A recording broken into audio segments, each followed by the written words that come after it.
Chers amis téléspectateurs, bonjour et merci de nous rejoindre dans l'entretien d'Africa TV. Nous recevons pour vous le ministre équato-guinéen des Mines, son Excellence Monsieur Gabriel Obiang Lima. Alors, il est ici à Abidjan dans le cadre de la 16e conférence du pétrole et du gaz dans le Golfe de Guinée. Monsieur le ministre, bonjour. Bonjour. Alors, Monsieur le ministre, pourquoi vous avez accepté de venir à Abidjan pour cette conférence ? J'ai accepté de venir à Abidjan pour cette conférence, premièrement pour la solidarité africaine qui est très importante. La Côte d'Ivoire est un pays qui a dû traverser des crises, mais qui est toujours une référence économique. Nous, avant d'avoir le pétrole, venions toujours à cette conférence pour chercher des investissements et tout ce qu'il nous faut.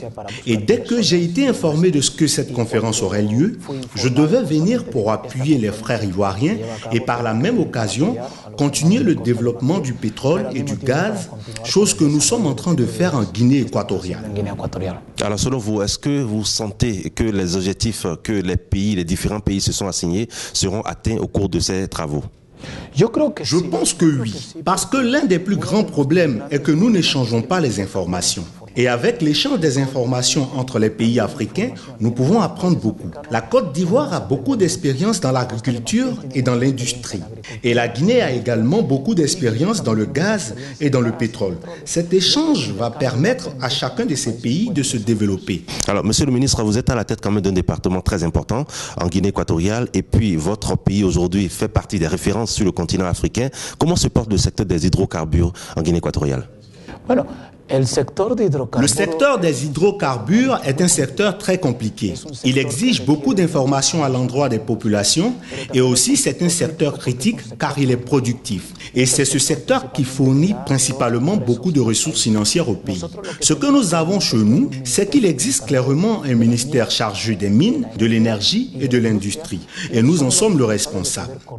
Le secteur pétrolier est le secteur le plus important qui nous a non seulement permis de le développer, mais aussi un secteur où nous avons fait un grand investissement, comme dans celui de l'électricité, où pendant une période de 2 ans, nous avons pu électrifier tout le pays pour que justement le peuple puisse bénéficier du développement de l'économie qui va augmenter. Alors aujourd'hui, quelles sont les grandes innovations que vous voulez apporter d'abord vous êtes à la tête de ce département ministériel depuis un bon moment. Quelles sont les innovations que vous avez apportées et que vous comptez toujours apporter dans le futur à ce département ministériel ? L'aspect principal que j'ai réussi, et cela sous le mandat de son Excellence le Président Obiang, a été que nous ne regardions pas simplement l'exportation des produits bruts. Mais voyons ce que nous pouvons faire de ces produits que sont le pétrole et le gaz et en tirer profit. Actuellement, nous avons su qu'à travers le pétrole et le gaz, on peut avoir de l'électricité, du méthanol et d'autres produits chimiques. Nous sommes en train de planifier ce qui peut en être de l'ammoniac dans le futur. En mélangeant ces produits, nous pouvons fabriquer des fertilisants. Notre objectif est de réussir à briser ces produits et les intégrer aux entreprises nationales pour qu'elles en tirent bénéfice et que notre économie puisse en bénéficier directement.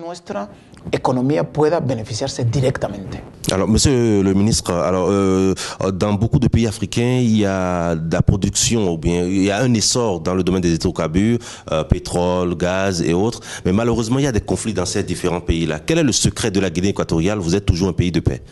Je pense que le secret est très simple. Moi, je le dis et tous les Guinéens nous le disons. C'est la vision du président Obiang. Un président qui nous a tous guidés. Il nous a expliqué l'importance de continuer avec un plan et justement nous avons tous suivi ce plan. Je ne veux pas dire qu'il n'existe pas d'autres visionnaires en Afrique, mais je crois que c'est très important que nous sachions ce qu'incarne toujours son Excellence. Il faut créer une démocratie en harmonie avec notre culture et non avec celle qui fut la nôtre. Et cela nous a permis, en accord avec la culture africaine, qui est celle du chef du village, de suivre sa vision et faire ce qu'il faut. Je crois qu'il est important que nous sachions que les ressources nous appartiennent. Les investisseurs viennent pour nous aider, mais les ressources sont à nous et seront toujours à nous. Pour cela, la responsabilité du développement et de l'évolution de notre pays nous incombe. Et personne ne peut venir en dehors de nous construire notre maison. Nous devons le faire nous-mêmes. Et son Excellence a toujours planifié là où passent nos rues et quel édifice il faut parce que cela est notre responsabilité. Et là, il a pris un aspect personnel qui est le développement du pays. Et c'est justement ce que nous sommes en train de faire. Je pense que le secret de la Guinée équatoriale, c'est justement son Excellence Obiang Nguema qui a permis que la Guinée équatoriale soit la référence qu'elle est aujourd'hui. Alors, monsieur le ministre, vous étiez récemment au Ghana, à Accra, au Ghana précisément, pour rencontrer votre homologue ghanéen qui est également ministre des Mines. Alors, vous avez paraphé un accord. Qu'est-ce qui différencie cet accord de ce que vous avez déjà signé en 2010? En 2012, nous avons signé un accord sur l'énergie, le pétrole et aussi l'agriculture et les mines. Cette fois, nous avons inclus un aspect important qui est le gaz. Le motif est que nous nous sommes rendus compte que l'exportation du gaz hors d'Afrique est en train de profiter à des pays comme les États-Unis, l'Europe et l'Asie. Que font-ils avec le gaz quand ils l'achètent? Ils le transforment en énergie. Nous sommes en train de chercher un mécanisme à travers des exportateurs comme la Guinée équatoriale pour que le gaz, au lieu d'aller vers d'autres continents, reste sur le continent africain. Cela exige une coopération avec des pays comme la Côte d'Ivoire, le Ghana, qui pourront trouver un mécanisme pour dévier cela, qu'on puisse orienter les économies africaines et avoir notre bénéfice et par la même occasion, les pays pourront bénéficier de leurs économies.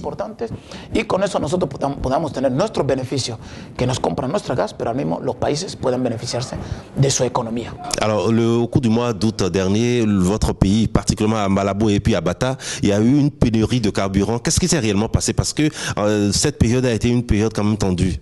Yo, como tutor del sector, en tant que premier responsable de ce secteur, je me suis senti déçu par le secteur privé. Comme vous le savez, le secteur privé de distribution en Guinée équatoriale est quelque peu libéralisé. On a l'entreprise nationale du pétrole, on a Total et aussi des entreprises qui ont la liberté de transport et de vente des produits. Que s'est-il passé?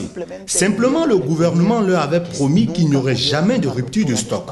Et malheureusement, au même moment, il y eut une rupture de stock et c'est ce qui a causé cela. En accord avec cette expérience, et comme le dit le dicton africain, souvent pour retirer une épine, il faut crier.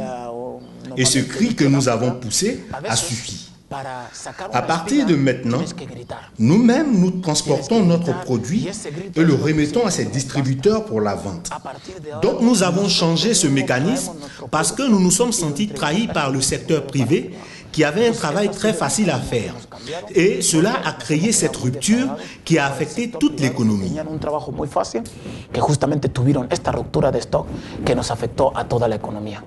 Alors, la Guinée équatoriale, aujourd'hui troisième en matière de production de brut en Afrique au sud du Sahara, après le Nigeria et l'Angola. Vous produisez à peu près 400 à 600 000 barils par jour. À quand la raffinerie en Guinée équatoriale?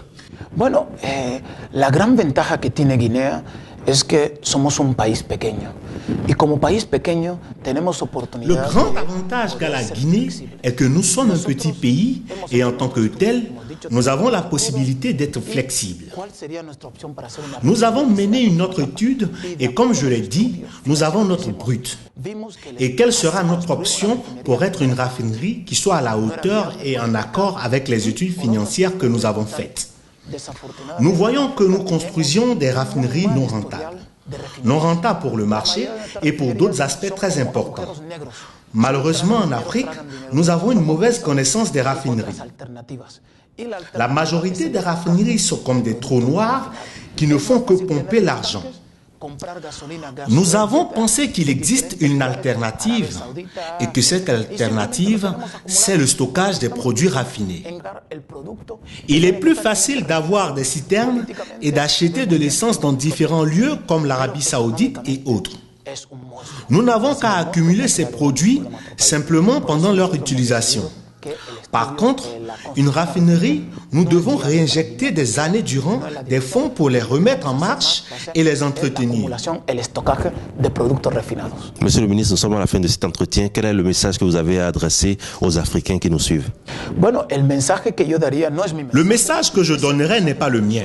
C'est celui que son Excellence Obiang a l'habitude de donner à tous. Normalement, en Guinée, nous ne croyons pas qu'on soit considéré comme une référence.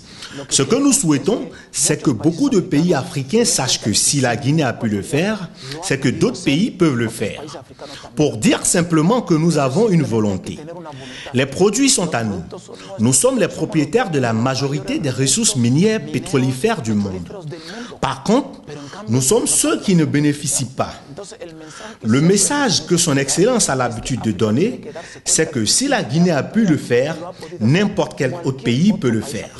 Nous ne sommes ni plus intelligents et nous n'avons aucune formule. Seulement, nous avons une vision et nous avons la garantie qui assure que notre futur se réalisera. Pour cela, nous pensons qu'il est très important que nos frères africains aient une opportunité et qu'une fois de plus, si la Guinée a pu le faire, c'est que d'autres le peuvent. Simplement, ils doivent aimer leur pays, avoir une vision, la confiance et ne jamais abandonner. Merci infiniment, monsieur le ministre. Chers amis téléspectateurs, nous sommes à la fin de cet entretien. Je rappelle que nous avons reçu pour vous le ministre équato-guinéen des Mines et de l'Énergie. À très vite sur Africa TV.